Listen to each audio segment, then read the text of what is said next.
وما أبرئ نفسي إن النفس لأمارة بالسوء إلا ما رحم ربي إن ربي غفور رحيم. وقال الملك ائتوني به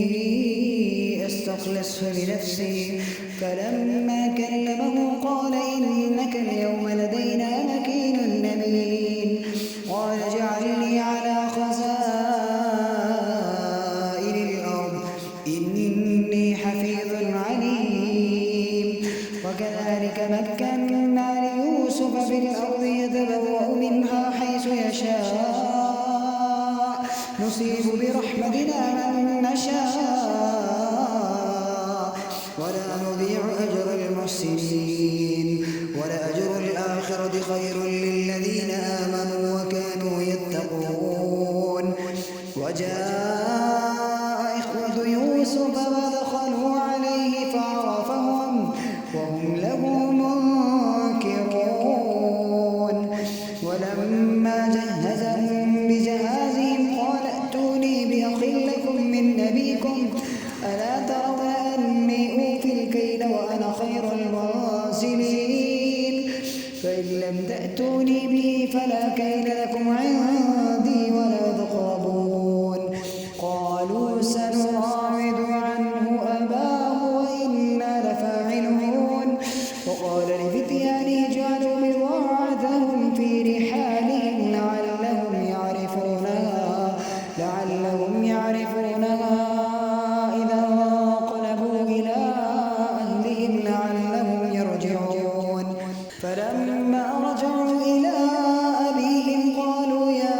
أبانا منع من الكيل فأرسل معنا أخانا نكتل وإنا له لحافظون. قال هل آمنكم عليه إلا كما أمنتكم على أخيه من قبل فالله خير حافظا وهو أرحم الراحمين. ولما فتحوا متاعهم وجدوا بضاعتهم ردت إليهم قالوا يا أبانا ما نبغي هذه بضاعتنا ردت إلينا ونمير أهلنا ونحفظ أخانا ونزداد كيل بعيد ذلك كيل يسير. قال لن نرسله معكم حتى تؤتون موثقا من الله لتأتونني به إلا أن يحاط بكم. فلما آتوه موثقهم قال الله على ما نقول وكيل. وقال يا بني لا تدخلوا من باب واحد وادخلوا من أبواب متفرقة وما أغني عنكم من الله من شيء إن الحكم إلا لله عليه توكلت وعليه فليتوكل المتوكلون. ولما دخلوا من حيث أمرهم أبوهم ما كان يغني عنهم من الله من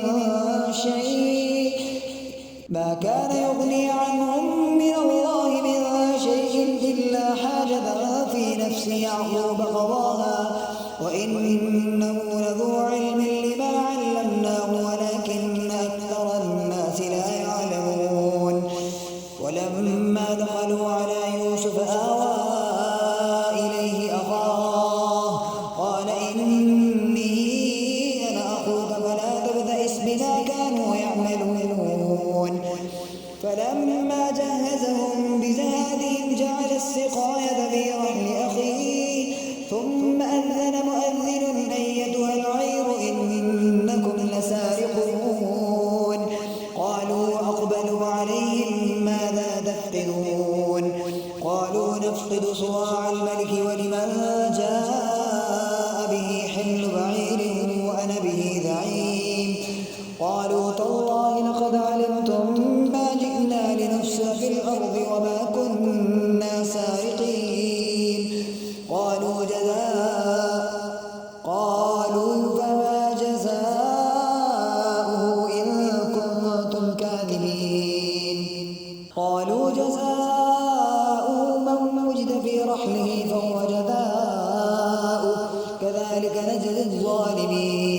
فبدأ بأوعيتهم قبل وعاء أخيه ثم استخرجها من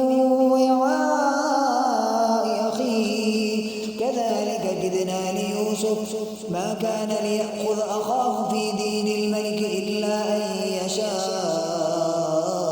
الله نرفع درجات من نشاء وفوق كل ذي علم عليم قالوا إن يسرق فقد سرق أخ له من قبل فأسرها يوسف في نفسه ولم يبدها لهم قال أنتم شر مكانا والله أعلم بما تصفون قالوا يا أيها العزيز إن له أبا شيخا كبيرا فخذ أحدنا مكانه إنا نراك من المحسنين قال معاذ الله أن نأخذ إلا من وجدنا متاعنا عنده إنا إذا لظالمون فلما استيئسوا منه خلصوا نجيا قال كبيرهم ألم تعلموا أن أباكم قد أخذ عليكم موثقا من الله ومن قبل ما فرطتم في يوسف فلن أبرح الأرض حتى يأذن لي أبي أو يحكم الله لي وهو خير الحاكمين ارجعوا إلى أبيكم فقولوا يا أبانا إن ابنك سرق وما شهدنا إلا بما علمنا وما كنا للغيب حافظين واسأل القرية التي كنا فيها والعير التي أقبلنا فيها وإنا لصادقون قال بل سولت لكم أنفسكم أمرا فصبر جميل عسى الله أن يأتيني بهم جميعا إنه هو العليم الحكيم وتولى عنهم وقال يا أسفا على يوسف وابيضت عيناه من الحزن فهو كظيم قالوا تالله تبدأ تذكر يوسف حتى تكون حرضا أو تكون من الهالكين قال إنما أشكو بثي وحزني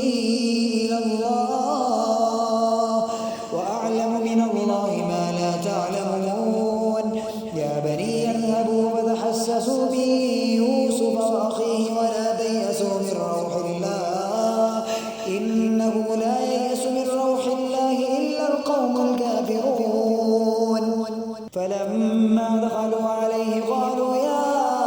أيها العزيز مسنا وأهلنا الضر وجئنا ببضاعة مزجاة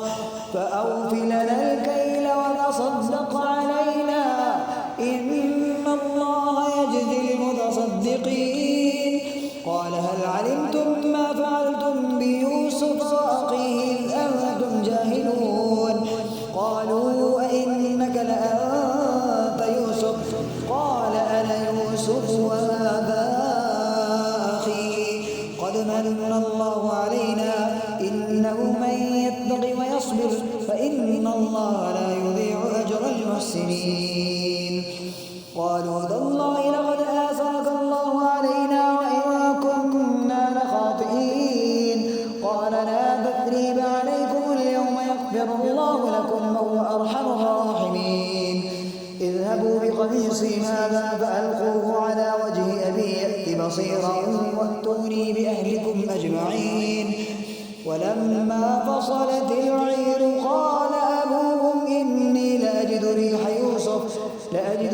يوسف لولا تفندون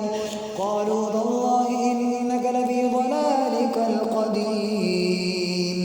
فلما جاء البشير ألقاه على وجهه فارتد بصيرا قال ألم أقل لكم إني أعلم من الله ما لا تعلمون قالوا يا أبانا استغفر لنا ذنوبنا إنا كنا خاطئين قال قال سوف أستغفر لكم ربي إنه هو الغفور الرحيم فلما دخلوا على يوسف آوى إليه أبويه وقال ادخلوا مصر إن شاء الله آمنين ورفع أبويه على العرش وخروا له سجدا وقال يا أبت هذا تأويل رؤياي من قبل قد جعلها ربي حقا فقد أحسن بي إذ أخرجني من السجن وجاء بكم من البدو من بعد أن نزغ الشيطان بيني وبين إخوتي إن ربي لطيف لما يشاء إنه هو العليم الحكيم رب قد آتيتني من الملك وعلمتني من تأويل الأحاديث فاطر السماوات والأرض أنت ولي بالدنيا والآخرة توفني مسلما وألحقني بالصالحين ذلك من أنباء الغيب نوحيه إليك وما كنت لديهم إذ أجمعوا أمرهم وهم يمكرون وما أكثر الناس ولو حرصت بمؤمنين وما تسألهم عليه من أجر إن هو إلا ذكر للعالمين وكأي من آية في السماوات والأرض يمرون عليها وهم عنها معرضون وما يؤمن أكثرهم بالله إلا وهم مشركون أفأمنوا أن تأتيهم غاشية من عذاب الله أو تأتيهم الساعة بغتة وهم لا يشعرون قل هذه سبيلي أدعو إلى الله على بصيرة أنا ومن اتبعني وسبحان الله وما أنا من المشركين وما أرسلنا من قبلك إلا رجالا نوحي إليهم من أهل القرى أفلم يسيروا في الأرض فينظروا كيف كان عاقبة الذين من قبلهم ولدار الآخرة خير للذين اتقوا أفلا تعقلون حتى إذا استيأس الرسل وظنوا أنهم قد كذبوا جاء نصرنا فنجي من نشاء ولا يرد بأسنا عن القوم المجرمين لقد كان في قصصهم عبرة لأولي الألباب ما كان حديثا يفترى ولكن تصديق الذي بين يديه وتفصيل كل شيء وهدى ورحمة لقوم يؤمنون بسم الله الرحمن الرحيم ألف لام ميم را تلك آيات الكتاب والذي أنزل إليك من ربك الحق ولكن أكثر الناس لا يؤمنون الله الذي رفع السماوات بغير عمد ترونها ثم استوى على العرش وسخر الشمس والقمر كل يجري لأجل مسمى يدبر الأمر يفصل الآيات لعلكم بلقاء ربكم توقنون وهو الذي مد الأرض وجعل فيها رواسي وأنهارا ومن كل الثمرات جعل فيها زوجين اثنين يغشي الليل النهار إن في ذلك لآيات لقوم يتذكرون وفي الأرض قطع متجاورات وجنات من أعناب وزرع ونخيل صنوان وغير صنوان يسقى بماء واحد ونفضل بعضها على بعض في الأكل إن في ذلك لآيات لقوم يعقلون وإن تعجب فعجب قولهم أإذا كنا ترابا أإنا لفي خلق جديد أولئك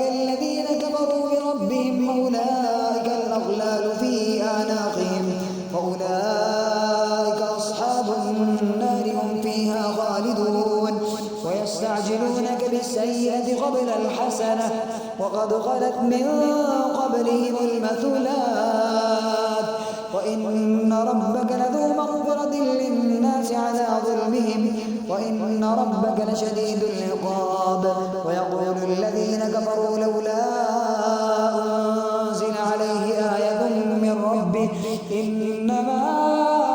أنت منذر ولكل قوم هاد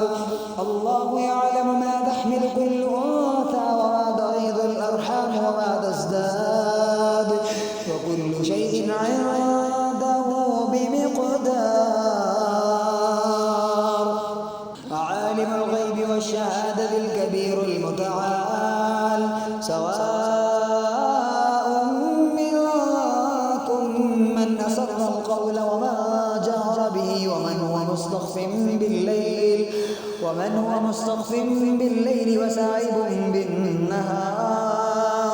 له معقبات من بين يديه ومن خلفه يحفظونه من أمر الله إن الله لا يغير ما بقوم حتى يغيروا ما بأنفسهم وإذا أراد الله بقوم سوءا فلا مرد له وما لهم من دونه من وال هو الذي يريكم البرق خوفا وطمعا وينشئ السحاب الثقال ويسبح الرعد بحمده والملائكة من خيفته ويرسل الصواعق فيصيب بها من يشاء وهم يجادلون في الله وهو شديد المحال له دعوة الحق والذين يدعون من دونه لا يستجيبون لهم بشيء إلا كباسط كفيه إلى الماء ليبلغ فاه وما هو ببالغه وما دعاء الكافرين إلا في ضلال ولله يسجد من في السماوات والأرض ضرعا وكرها وظلالهم بالغدو والآصال قل من رب السماوات والأرض قل الله قل اتخذتم من دونه أولياء لا يملكون لأنفسهم نفعا ولا ضرا قل هل يستوي الأعمى والبصير أم هل تستوي الظلمات والنور أم جعلوا لله شركاء خلقوا كخلقه فتشابه الخلق عليهم قل الله خالق كل شيء وهو الواحد القهار أنزل من السماء ماء فسالت أودية بقدرها فاحتمل السيل زبدا رابيا ومما يوقدون عليه في النار ابتغاء حلية أو متاع زبد مثله كذلك يضرب الله الحق والباطل فأما الزبد فيذهب جفاء وأما ما ينفع الناس فيمكث في الأرض كذلك يضرب الله الأمثال للذين استجابوا لربهم الحسنى والذين لم يستجيبوا له لو أن لهم ما في الأرض جميعا ومثله معه لافتدوا به أولئك لهم سوء الحساب ومأواهم جهنم وبئس المهاد أفمن يعلم أنما أنزل إليك من ربك الحق كمن هو أعمى إنما يتذكر أولو الألباب الذين يوفون بعهد الله ولا ينقضون الميثاق والذين يصلون ما أمر الله به أن يوصل ويخشون ربهم ويخافون سوء الحساب والذين صبروا ابتغاء وجه ربهم فأقاموا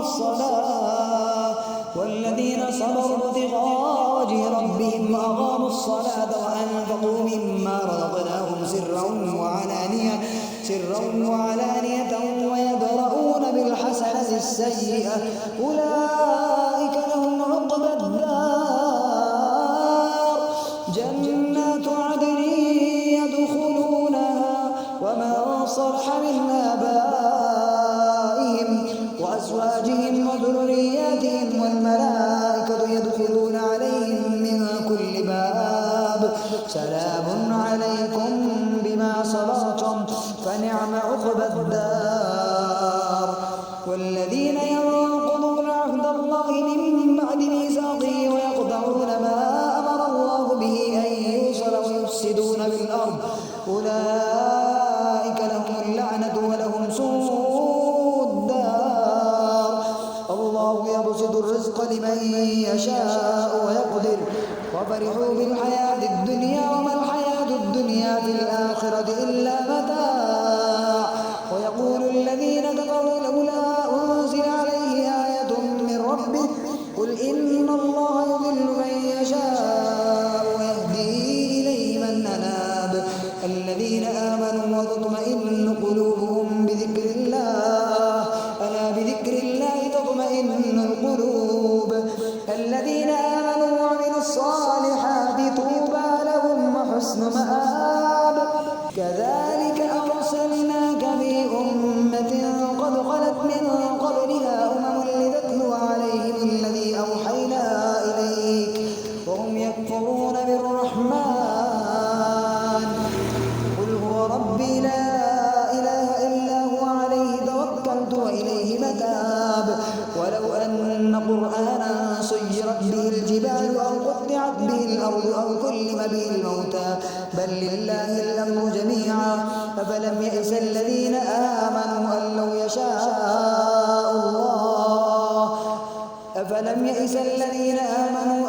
يشاء الله لهدى الناس جميعا